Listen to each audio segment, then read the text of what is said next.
बच्चों chapter number 2 है class 11th में संबंध एवं फलन। ठीक, छोटी सी बात है। दो समुच्चय ए और बी इस प्रकार दिए हों कि A is the element of A और B is the element of B. मतलब दो समुच्चय दिए हैं, ए और बी दिए हैं। समुच्चय ए का अवयव स्मॉल ए है और समुच्चय बी का अवयव स्मॉल बी है। तो ए और बी का जो कार्तीय गुणन अपन लोग लिखेंगे उसको ए क्रॉस बी लिखेंगे और मझले ब्रैकेट के अंदर छोटे ब्रैकेट के अंदर ए और बी दोनों को ए कॉमा बी ऐसे लिख देते हैं। ये हो गया ए और क्रॉस बी, ए और बी का कार्तीय गुणन, इसको इस तरह से लिखेंगे। ठीक है। उसके बाद एक्स व वाई किसी संबंध द्वारा आर से संबंधित दो अवयव है, एक्स और वाई है, जो किसी संबंध आर से संबंधित है। तो उसको कैसे लिखेंगे? X relation Y. मतलब एक्स और वाई अगर दो संबंधी है, किसी कोई इनके बीच कोई संबंध है तो उसको कैसे लिखेंगे? X relation Y.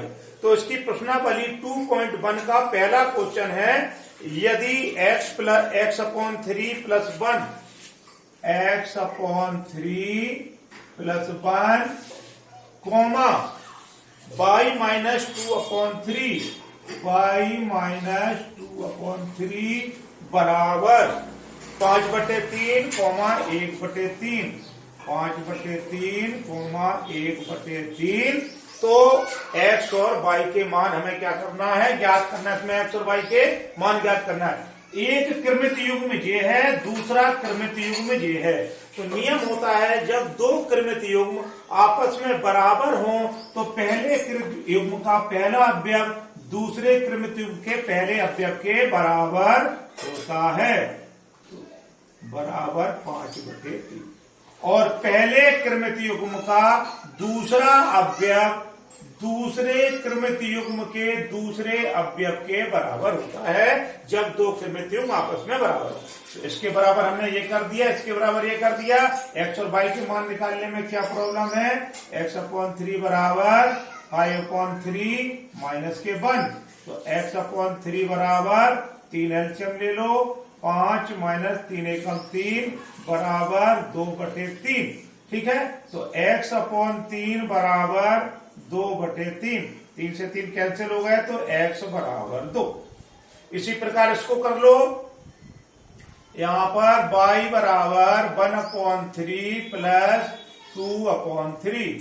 तो y बराबर 3 एलसीएम ले लो, 1 प्लस 2 तो y बराबर 3/3 तो y बराबर 1।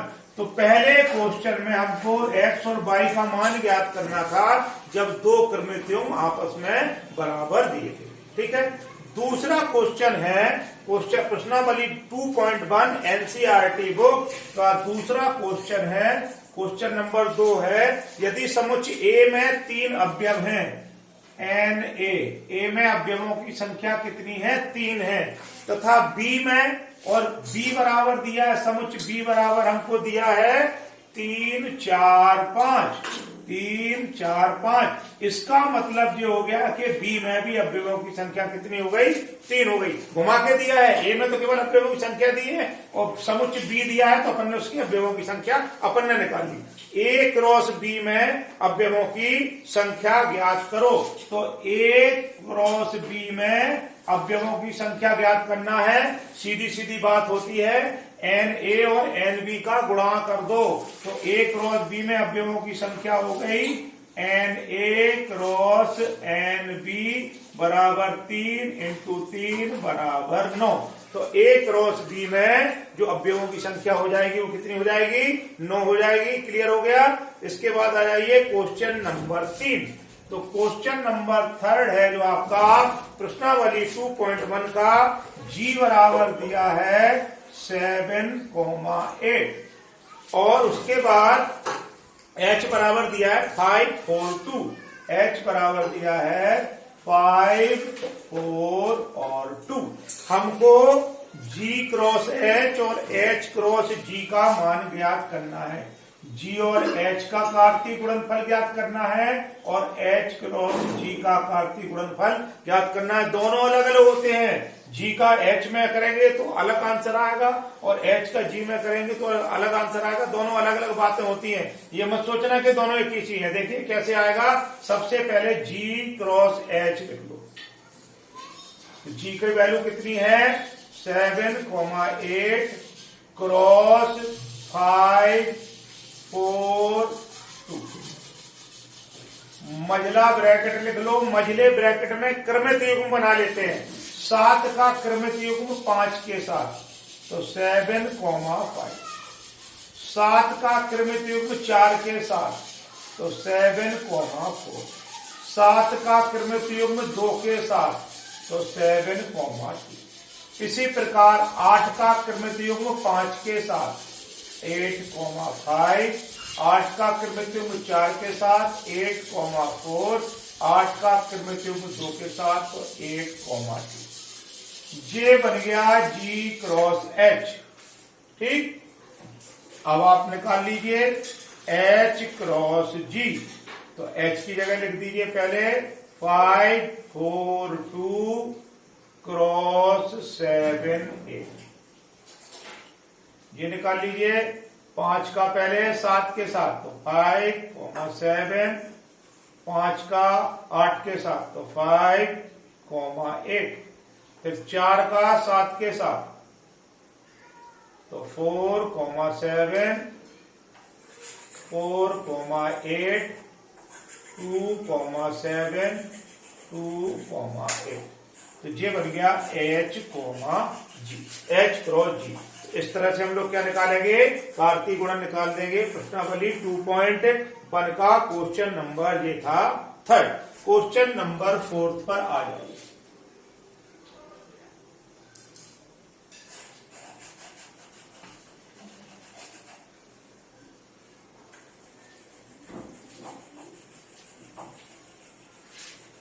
क्वेश्चन नंबर जो 4 है वो दिया है P बराबर दिया है mn।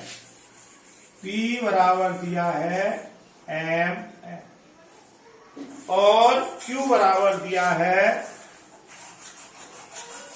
n, ये दिया हुआ है।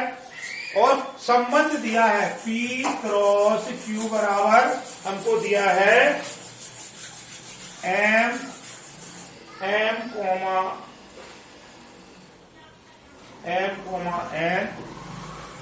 और n। ठीक, ये हमको P और Q का मान दिया हुआ है और P क्रॉस Q, P और Q का कार्तीय गुणन दिया हुआ है। हमको बताना है कि निम्नलिखित कथन सत्य है या असत्य है। और यदि असत्य है, ये वाला कथन सत्य है असत्य है, यदि असत्य है तो इसको सत्य बनाइए। तो चलिए सीधा सीधा P क्रॉस Q निकाल लो। P क्रॉस Q निकालेंगे तो P हो गया m, n और क्रॉस Q हो गया n, m। m का n के साथ m, n। m का m के साथ क्रमित युग्म m, n। n का n के साथ n, n और n का m के साथ n, n। तो जो दिया गया कथन था ये क्या था असत्य था। P क्रॉस Q अपन ने कितना निकाला है P क्रॉस Q अपन ने ये निकाला, जबकि P क्रॉस Q हमको ये दिया था। तो यहां लिख देंगे दिया गया कथन असत्य था, असत्य था। सही कथन ये है, सही कथन ये। ठीक, इस तरह से हम लोग P व Q निकाल लेंगे। 2 पार्ट इसमें है, वो आपको अपने आप करना है, बिल्कुल ऐसे ही है। तो आप लोग भी उसको करिए। ठीक है, अगला देखिए।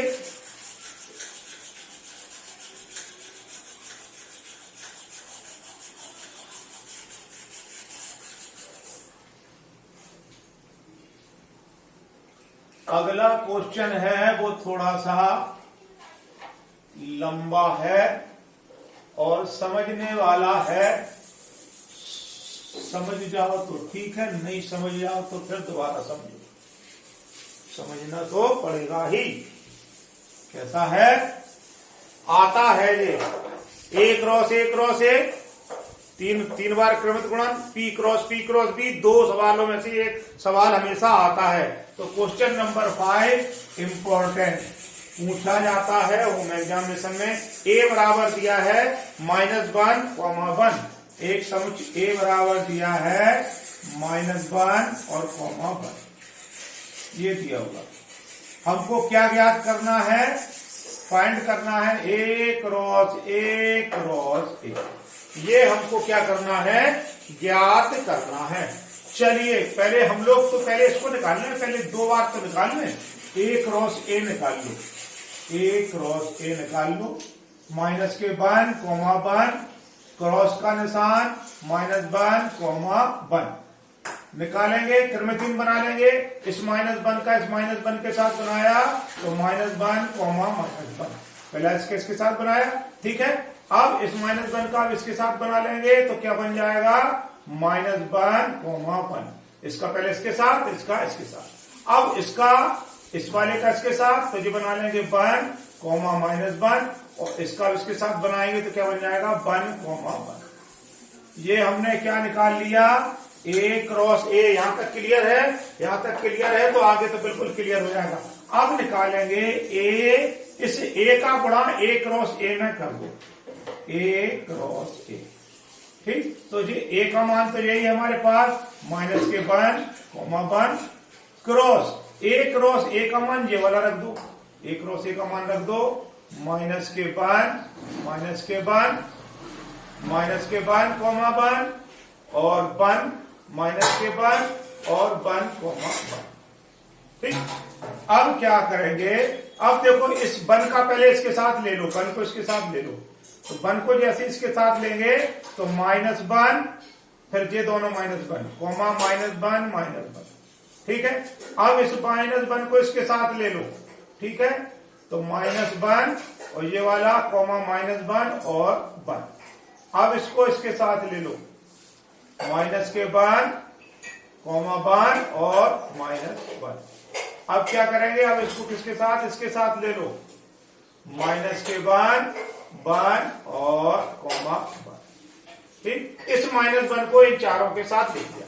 अब ये वाले 1 को ले लो, ये वाला 1 ले लेंगे तो 1 को इसके साथ लेंगे तो 1, -1, जिसको साथ लेते इसको पहले लिखना है, फिर 1, इसको अब इसके साथ ले लो तो जो हो जाएगा 1 और -1 और 1, फिर इसको इसके साथ ले लो 1, 1, ठीक। फिर इसको साथ ले लो 1, 1 और 1।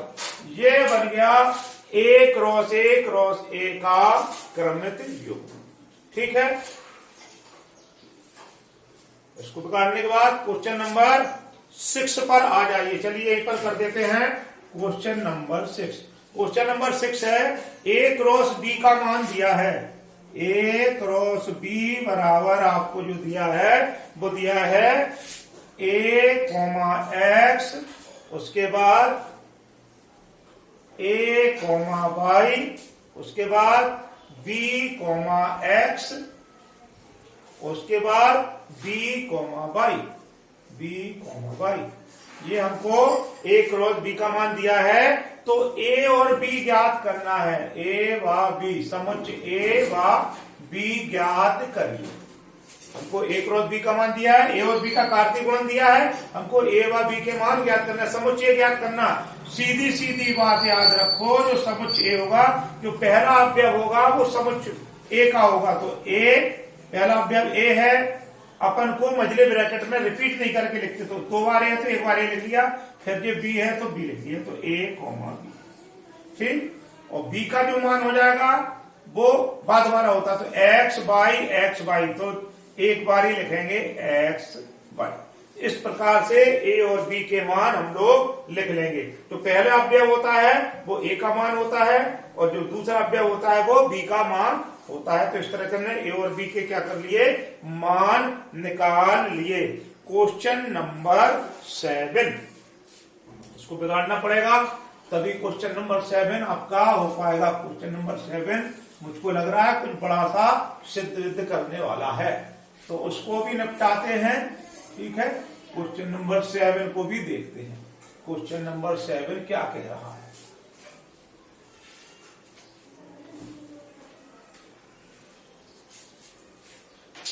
तो क्वेश्चन नंबर 7 में ए, बी और सी और डी के मान दिए हैं, तो आपको क्या करना है? सत्यापित करना है। चलिए, क्वेश्चन नंबर 7 है, ए बराबर दिया हुआ है कितना? ए बराबर दिया है 1,2। ए बराबर दिया है 1,2 और बी बराबर दिया है 1 2 3 4, 1 2 3 4 और इसमें सी बराबर दिया है 5,6। सी बराबर दिया है 5,6 और डी बराबर दिया है 5 6 7 8। ये इतने मान दिए। अपन को सत्यापित करना है। क्या सत्यापित करना है? ये सत्यापित करना है, पहला पार्ट है A cross B intersection C. B intersection C बराबर A cross B intersection A cross C. हमको ये सत्यापित। तो सबसे पहले हम लोग क्या करते हैं कि सारे मान निकाल लो। पहले बी इंटरसेक्शन सी निकाल लो। ठीक है, तो हमने बी इंटरसेक्शन सी निकाला। बी की जगह 1 2 3 4 इंटरसेक्शन का निशान और सी की जगह 5,6। इसका मान कितना आ गया? दोनों में उभयनिष्ठ कितने हैं? दोनों में आपका जो उभयनिष्ठ है कौन कौन है? कुछ भी नहीं है। 5 और 6 है इधर। B intersection 1 2 3 4 5 6। तो जब दोनों में उभयनिष्ठ कितना आ गया? 5 आ गया। 1 2 3 4 और 5 है, तो दोनों में कोई भी उभयनिष्ठ नहीं है, तो अपन लोग क्या लिख देंगे? 5 लिख देंगे। ठीक है, अब उसके बाद लेफ्ट हैंड साइड निकाल लो। ए क्रॉस बी इंटरसेक्शन सी। ए का मान हैगा 1,2 क्रॉस बी इंटरसेक्शन का मान कितना है? 5 और 5 का गुणा किसी में भी होता है तो कितना आ जाता है? 5 ही आ जाता। तो लेफ्ट हैंड साइड हमारा कितना आ गया? 5 आ गया। ए क्रॉस बी इंटरसेक्शन बराबर 5। अब अपन लोग राइट हैंड साइड निकालेंगे। तो राइट हैंड साइड में पहले निकाल लो ए क्रॉस बी। ठीक है, तो ए हैगा आपका 1,2 और क्रॉस बी हैगा 1 2 3 और 4। इसको निकाल लीजिए। 1 1 अब आपको निकालना आ गया, हो गया 1 2 1 3 1 4 2 1 2 2 2 3 2 4। ये हमने ए क्रॉस बी निकाल लिया। अब निकाल लो ए क्रॉस सी।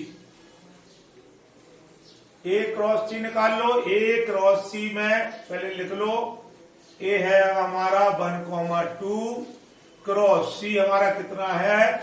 5,6।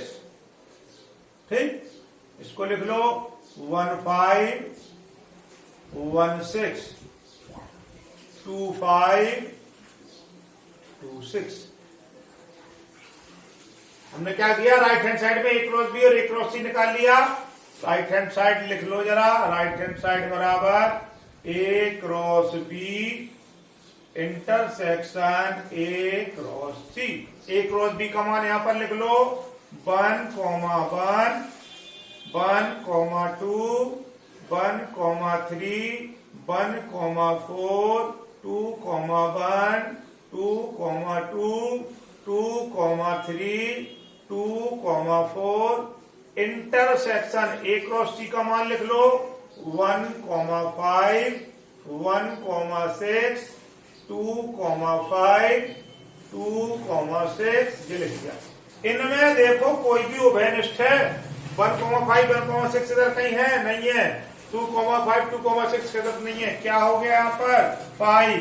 तो लेफ्ट हैंड साइड बराबर राइट हैंड साइड बराबर 5। इस तरह से ये क्या हो गया? सत्यापित हो जाएगा। इसका बी पार्ट एक और है, वो आप लोग अपने आप कर सकते हो। Question number 8।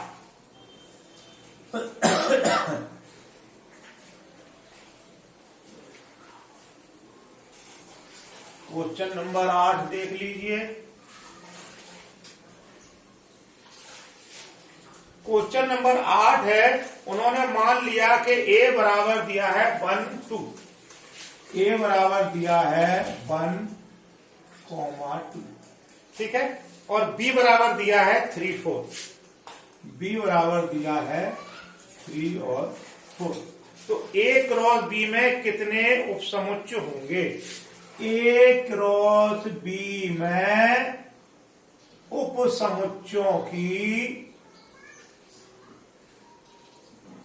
संख्या निकालना है हमें। तो सबसे पहले ए क्रॉस बी तो निकाल लो। ए क्रॉस बी बराबर हो गया 1, 2 और क्रॉस 3, 4। पहले ए क्रॉस बी तो निकाल लो, फिर हम उपसमुच्चयों की संख्या देखते हैं, ठीक है।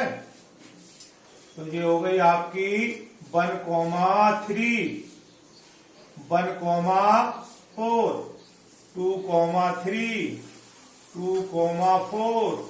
अब आप लोग ये मत पूछने लगना ये कैसे आया, अभी पूरे सवालों में बताते हुए चले आ रहे हैं कैसे ये क्रमयुग्म बनते हैं, इसका इसके साथ, इसका इसके साथ, इसका इसके साथ और इसका इसके साथ। तो ए क्रॉस बी में अवयवों की संख्या कितनी हुई? ए क्रमयुग्मों की संख्या कितनी हुई? 1 2 3 4। उपसमुच्चयों की संख्या का फॉर्मूला होता है, उपसमुच्चयों की संख्या बराबर फॉर्मूला होता है 2 की पावर n, और n बराबर यहां पर कितने क्रमयुग्म है? 1 2 3 4, तो बराबर 2 की पावर 4, तो बराबर 2 दूनी 4 दूनी 8 दूनी 16। तो ए क्रॉस बी में उपसमुच्चयों की संख्या कितनी हो जाएगी?